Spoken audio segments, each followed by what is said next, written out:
ഈ ജനതയുടെ സ്നേഹത്തെ വാക്കിൽ പറയാൻ കഴിയില്ല. ചിലപ്പം ചെറുതായിട്ടൊന്ന് ചിരിക്കുകയുണ്ടാവും, അല്ലെങ്കിൽ ഇങ്ങനെ ഒന്ന് തലയാട്ടം ഉണ്ടാവും. ഇപ്പൊ വയസ്സായ ഒരു അമ്മ, ആ അമ്മയുടെ മുമ്പിൽ നിങ്ങൾ ചെന്ന് നിൽക്കുമ്പോൾ അവര് നമ്മളെ പ്രസവിച്ചതാവില്ല. എന്താണ്ട് ഉണ്ണി, എന്താണ്ട് മകനെ എന്ന് നേരിട്ട് ചോദിച്ചാൽ അത് എത്രത്തോളം അത് ഉള്ളിൽ തട്ടുമെന്നത് അനുഭവിച്ചറിഞ്ഞവർക്കേ പറയാൻ പറ്റുള്ളൂ.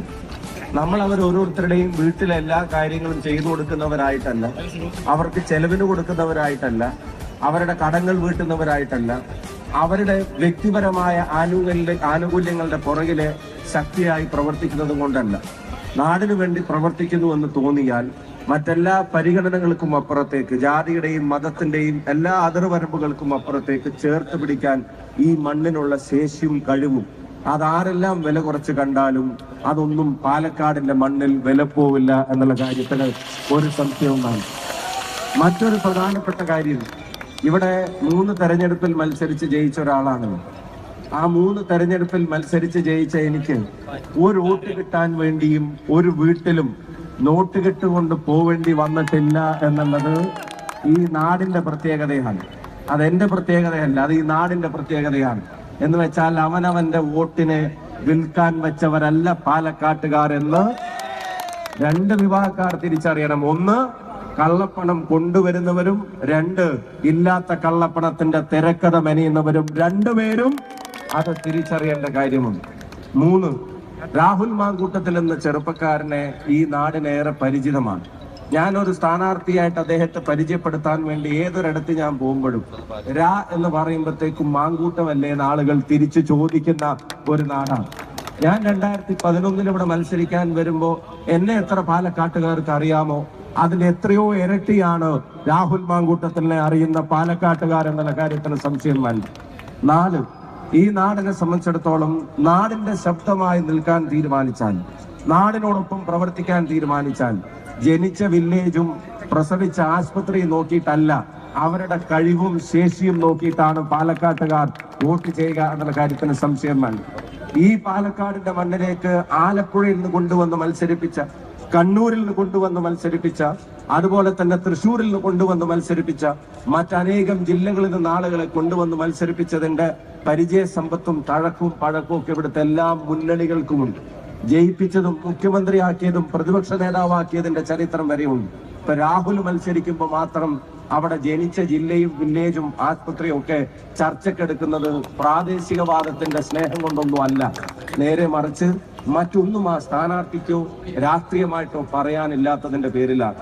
5, ഈ നാട്ടിലുണ്ടാവുന്ന വിവാദങ്ങൾ അത് ചിലരുടെ അടുക്കളയിൽ അത് പാകം ചെയ്ത് വേവിച്ച് പുറത്തേക്ക് വിടുന്നതിന്റെ പ്രധാനപ്പെട്ട കാരണം ഈ നാട്ടിലെ പാവപ്പെട്ട കർഷകന്റെ നെല്ല് സംഭരിച്ചതിന്റെ അതിന്റെ വില കൊടുത്തു എന്ന് ചോദിച്ചാൽ ഇല്ല എന്നാണ് ഉത്തരം. സംഭരണ വില വർദ്ധിപ്പിച്ചോ എന്ന് ചോദിച്ചാൽ ഇല്ല എന്നാണ് ഉത്തരം. എന്ന് സംഭരണം തുടങ്ങുമെന്ന് ചോദിച്ചാൽ കൃത്യമായിട്ട് ഉത്തരമില്ല. എത്ര വിലക്ക് സംഭരിക്കുമെന്ന് ചോദിച്ചാൽ അതിനും ഉത്തരമില്ല. പെൻഷൻ ഉൾപ്പെടെയുള്ള ആനുകൂല്യങ്ങൾ മുടങ്ങിക്കിടക്കുന്ന കുടിശ്ശികളെ സംബന്ധിച്ച് ചോദിച്ചാൽ അതിനൊന്നും ഉത്തരമില്ല. ക്ഷേമനിധിയുടെ ആനുകൂല്യങ്ങൾ ചോദിച്ചാൽ, വിലക്കയറ്റം ചോദിച്ചാൽ, ഇവിടുത്തെ വ്യാപാരി സമൂഹം നേരിടുന്ന ബുദ്ധിമുട്ടുകളെ സംബന്ധിച്ച് ചോദിച്ചാൽ, GSTയിലെ പ്രയാസങ്ങളെ സംബന്ധിച്ച് ചോദിച്ചാൽ, സിലിണ്ടറിന് 950 കൊടുക്കേണ്ടി വരുന്നതും ലിറ്ററിന് 108 പെട്രോളിനും 96 ഡീസലിനും കൊടുക്കേണ്ടി വരുന്നതിനെ സംബന്ധിച്ചൊക്കെ ചോദിച്ചാൽ അതിനൊന്നും കൃത്യമായി ഉത്തരം പറയാനില്ലാത്തവർ. ഏറ്റവും ഒടുവിൽ നവീൻ ബാബുവിന്റെ കുടുംബം, 2 പെൺമക്കളും ആ ചേച്ചിയും ആ ചുമരിൽ ആ ഭർത്താവിന്റെ ഫോട്ടോയിലേക്ക് നോക്കിയിരിക്കുന്നത് കണ്ട് വേദനിച്ച കേരളം. അന്ത്യകർമ്മങ്ങൾ അവസാനമായി മകൻ ചെയ്യുന്നത്, അല്ലെങ്കിൽ ആൺകുട്ടികൾ ചെയ്യുന്നത്, ഏട്ടന്റെയോ അനുജന്റെയോ മക്കൾ ചെയ്യുന്നതിന് പകരം ആ അരയിൽ ഒരു തോർത്തും കെട്ടി ആ പെൺകുട്ടി ഈ തോളിൽ ആ മൺകുടവും വെച്ചതൊരു വാക്കത്തി കൊണ്ട് അതിന്റെ അറ്റം പൊറ്റിച്ച് അച്ഛന്റെ മൃതദേഹത്തിന്റെ ചുറ്റിനും നടക്കുന്ന കാഴ്ച കണ്ട അധികാരത്തിന്റെ അഹന്തയ്ക്കെതിരെ പ്രതികരിക്കാൻ കാത്തിരിക്കുന്നവരാണ് ഈ പാലക്കാട്ടെ ജനത എന്നുള്ള കാര്യത്തിന് ഒരു സംശയവും നിങ്ങൾക്ക് വേണ്ട. ഈ നാട് അതൊക്കെ വിലയിരുത്താൻ ശേഷിയുള്ള നാടാണ്. ഈ നാട് അതിനൊക്കെ കഴിവും അതിനൊക്കെ ആർജവുമുള്ള നാടാണ്.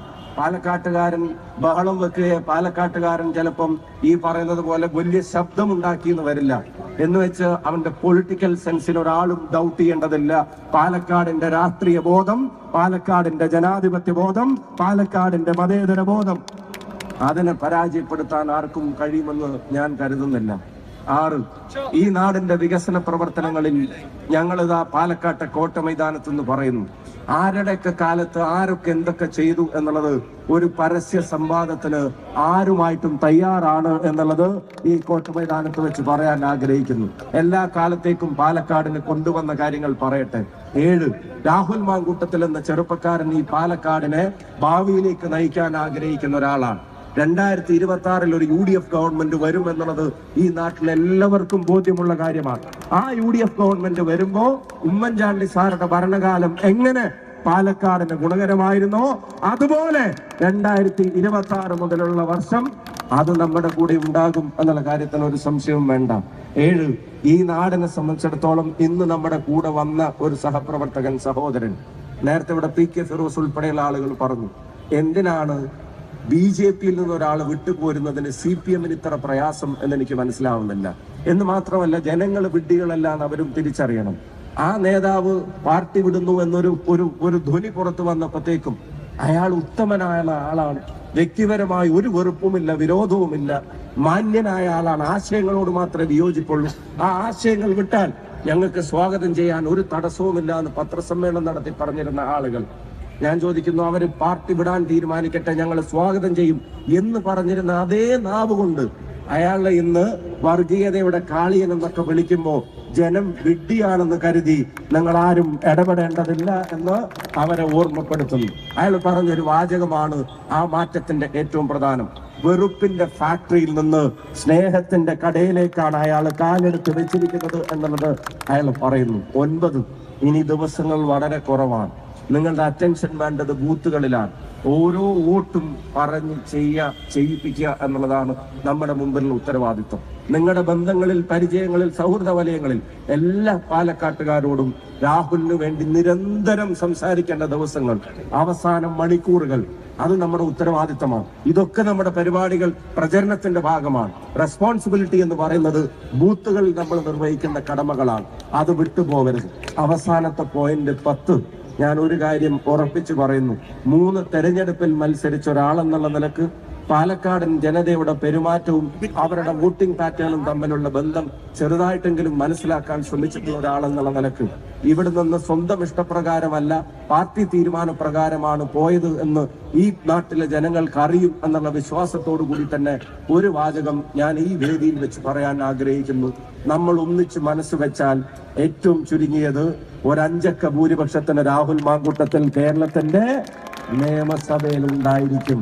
അവിടെ ചെന്നാൽ അയാൾ പറയേണ്ടത് പറയും, ചോദിക്കേണ്ടത് ചോദിക്കും, കൊണ്ടുവരേണ്ടത് കൊണ്ടുവരും. അതിനൊക്കെയുള്ള ശേഷിയുള്ള കേരളത്തിന്റെ സമര നായകനാണ്.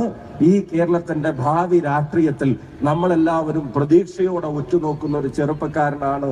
അയാളെ ജയിപ്പിച്ചു വിടാനുള്ള ഒരു അവസരത്തെ പാലക്കാട് കളയില്ല എന്നുള്ള കാര്യത്തിൽ ഒരു സംശയവും വേണ്ട. ഞാൻ എൻ്റെ വാക്കുകൾ അവസാനിപ്പിക്കുന്നു. ഇന്നത്തെ ഉജ്ജ്വലമായിട്ടുള്ള റോഡ് ഷോ UDYF-ന്റെ മുഴുവൻ നേതാക്കന്മാർക്കും പാലക്കാടിന്റെ പേരിലുള്ള ഹൃദയം നിറഞ്ഞ അഭിവാദ്യങ്ങൾ ഇവിടെ നേരാൻ ആഗ്രഹിക്കുകയാണ്. ഒരു 1.5 റോഡ് ഷോ ആണെന്ന് കണ്ടത്. അത് മാത്രമല്ല, ഈ സദസ് മഴയും വെയിലും കൊടുങ്കാറ്റും പേമാരിയും ഒക്കെ വന്നാലും 20-ന് രാഹുലിനുള്ള വോട്ട് ഉറപ്പിച്ചവരുടെ ക്രൗഡാണ്. 23-ന് എണ്ണുമ്പോൾ അതറിയാം. പിന്നെ വ്യക്തിപരമായ കുറേ ആക്ഷേപങ്ങളുണ്ട് രാവിലെ, ഉച്ചക്കും വൈകുന്നേരം ഒക്കെ. ഞാൻ ഇത്ര പെട്ടെന്ന് ഇത്ര ഐഡിയ ഉള്ള ഒരാളായി മാറുമെന്ന് എനിക്ക് അറിയില്ലായിരുന്നു. നാട്ടിൽ എന്ത് നടന്നാലും ഇപ്പൊ അത് എന്റെ ഐഡിയ ആണ് എന്നുള്ളതാണ് പറയുന്നത്. വന്ന് അവസാനം ജയരാജേട്ടന്റെ തിരക്കഥ വരെ ഞാൻ എഴുതിയിട്ടാണ് ഇപ്പൊ ഇവിടെ വന്ന് നിൽക്കുന്നത്. അപ്പോൾ അതിന്റെയൊക്കെ ഉദ്ദേശം അറിയാവുന്നത് കൊണ്ട് അതിനൊന്നും ഇപ്പൊ മറുപടി പറയുന്നില്ല. എനിക്ക് മറുപടി ഇല്ലാഞ്ഞിട്ടല്ല, മറുപടി പറയാൻ അറിയാഞ്ഞിട്ടുമല്ല. ഞാൻ അത് 23-ലേക്ക് റിസർവ് ചെയ്യുന്നു. കാരണം നമ്മളൊക്കെ പറയുന്ന മറുപടിയേക്കാൾ കരുത്ത് ഇവർ 20-ന് കൊടുക്കുന്ന മറുപടിക്കുണ്ടല്ലോ. അത് 23-ന് അറിയും. പിന്നെ ബാക്കി നിങ്ങൾ നോയിക്കോണേ. ഒരു കാര്യം കൂടെ പറഞ്ഞു നിർത്തുക. ഇടക്കൊക്കെ പഴയ MLA-നെ അന്വേഷിക്കണം.